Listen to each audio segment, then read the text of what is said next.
Supreme Court justice who voted to take away our rights as a people. And Republicans are winning. It seemed only a few weeks ago, maybe months ago, that it would be impossible for the Democrats to lose this. Maximum warfare everywhere, all the time, in connection with the redistricting battle that Republicans launched. I stand by it. You can continue to criticize me for it.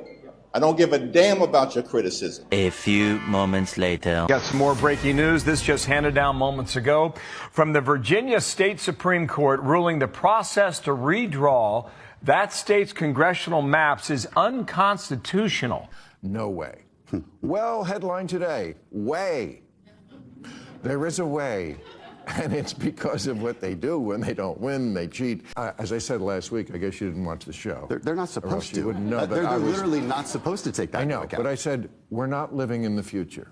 It would be nice if that was where. And we are way different than we were 20 years ago, 50 years ago. The world is very different. And I've certainly taken my shit from the left for pointing out constantly that they are hyper-focused on race. And when they say things like, racism has never been worse, you're just ridiculous. But we are also not living in the future.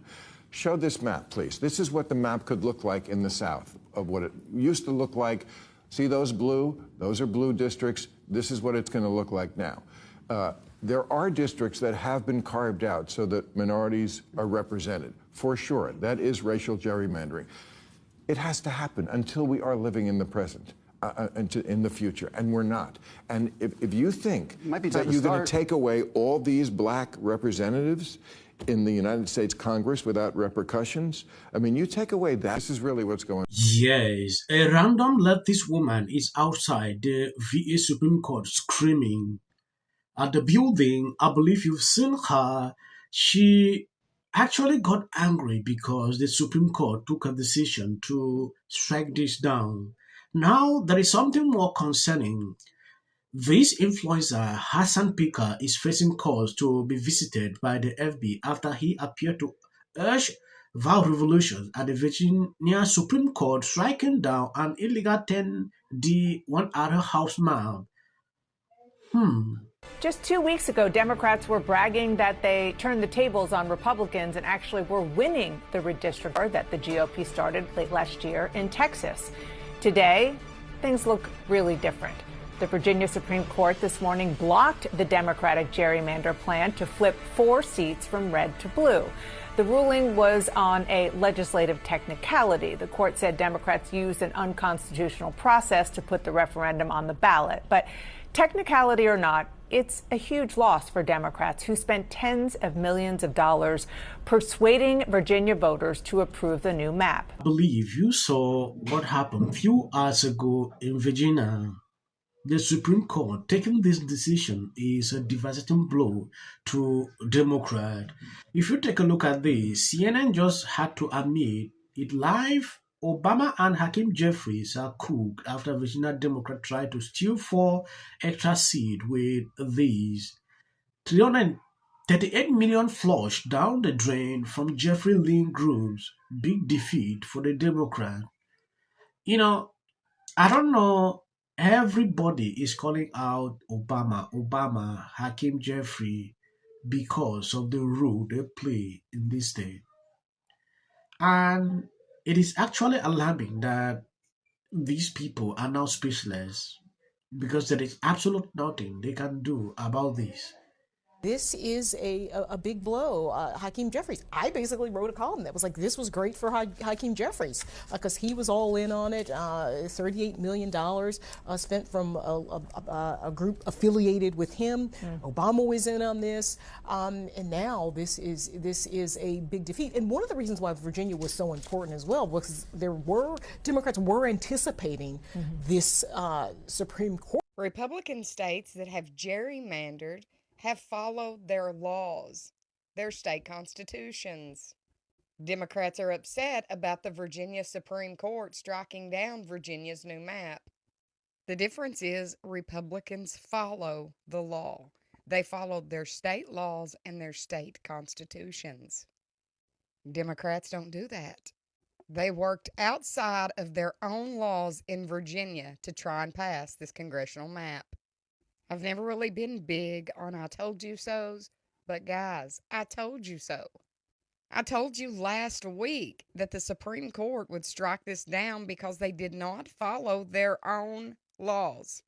Not to mention, when Abigail Spanberger was running for governor, what did she say? Remember? She said no, she was not interested in redistricting. They blatantly lie, not just to their constituents, but to the entire country. And one party wields power recklessly and aggressively, the other party shies away from it. But at a moment where democracy itself is endangered, that kind of disparity is literally going to relegate Democrats into obscurity forever. Now, Gavin Newsom, who has credibility in this space, being the only blue state governor to now successfully usher through a redrawn map, tweeted, "No vote in Tennessee, +1 GOP, no vote in Florida, +4 GOP, no vote in Missouri, +1 GOP, no vote in North Carolina, +2 GOP, no vote in Texas, +5 GOP. Virginia's voter-approved maps thrown out, MAGA has rigged the system." And frankly, he's right. The system is rigged. Democrats already contend with an anti-democratic bias in the Senate, already contend with an anti-democratic bias in the Electoral College, and now contend with an anti-democratic bias in the House. So with all of that said, here's what needs to happen. Democrats in New York, New Jersey, Washington, Oregon, Illinois, Colorado, Maryland, and any other state where we have majorities need to step up and immediately look to redraw their maps. Mattered. We should have took them all out during Civil War. Then we have to worry about the good old boys. It's so frustrating. Like, even just personally, I worked really hard on that campaign. Yes, you might be thinking Democrat will stop at this. They're still thinking to bring a different strategy in reacting to this. At some point, they are now a laughingstock everywhere on social media based on the things I'm seeing here. You know, Hakeem Jefferies the other day put out a tweet, and when after Republicans around find out, at the end of the day, they are the one finding out. That is embarrassing, right? Now, look at what just happened within the space of, let's say 3 days. Only win for the Republican Party. Now, let's wait and see what Democrats are going to do. Their moves might still be something that will turn out to be this way. When I look at someone like Gavin Newsom, the tweet he was putting out, "We fight fire for fire." How about stop taking our voting rights away? Yeah, how about that? How about that? Someone said something that actually drew my attention. If you take a look at this, and yet Virginians are still losers, having funded the unconstitutional effort and its attempted legal defense. This is why individuals in government that facilitate unconstitutional actions by their respective government need to be held liable in some way. There is nothing to do this incentivized, and citizens pay a price no matter what. It acts backward. This is actually what they did here. These people should understand that if you are part of this, you are the problem. If Democrats battle for their policies instead of battling with hate for Trump as their motivations, they might actually accomplish things until the hate in them makes a positive turn. You get caught in a moment, and you can't always. Their temper passes 1,005. It's always hip hop the videos and share out. They highly recommend videos on this channel for people who ask me, why do you put on short videos at the end? That is for the white algorithm. To live on the sidewalk. Right. Spencer Pratt, who's running for mayor of Los Angeles. Who's doing a great job. Unable to laugh at him. Inside, they started. It'll be more access to the leader of the free world. This week, which was the state of Virginia, they gerrymandered the state. Redistricting. It's going to lose their congressional representation. How do you think? Until the First Lady brought them back with her surprise statement last week. How does this benefit? I'm an actor. Creative content. Why are you not looking forward to the White House fight? Well, it's kind of a gimmick. I have 300. Well, I said Democrat.